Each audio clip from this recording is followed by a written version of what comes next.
or how to insert a QR code in your live stream with Meld Studio.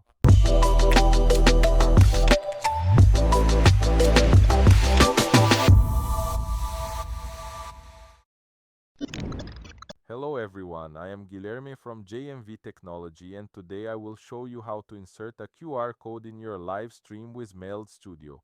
Currently, this procedure is common. We always see QR codes appearing in live streams. It is very important because it is through it that your audience will access your sponsors, giveaways, closed groups, among others. And speaking of QR codes, I will leave a QR code here on our screen so you can access our web TV plans and learn a little more about this service. I will also leave in the description the link to our EAD platform, where you can access various free classes about broadcast, EAD, among others. Today, we will see how this insertion is done using Meld Studio. First, let's create a QR code in Canva. In it, we will create an image. I will select the logo option. Then we go to the apps option. Search for QR code and select the QR code generator option. Here we have some options. I will select the second option, but here we have others, like the one that allows you to insert an image inside the QR code as well.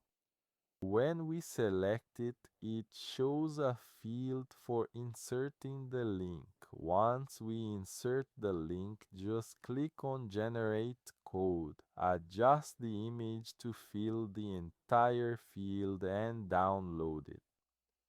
To perform the insertion in Meld Studio, let's open the software. We will insert something for broadcasting.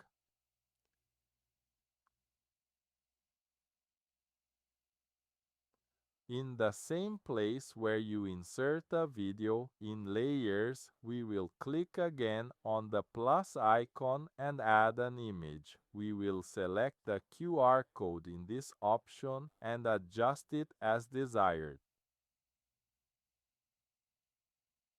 After that, just carry out your broadcast to the desired location. On our channel, we have tutorials on how to broadcast using Meld Studio. I will leave the link here in the description. So that's it. If you liked it, leave your like, subscribe to our channel, and follow us on our social media.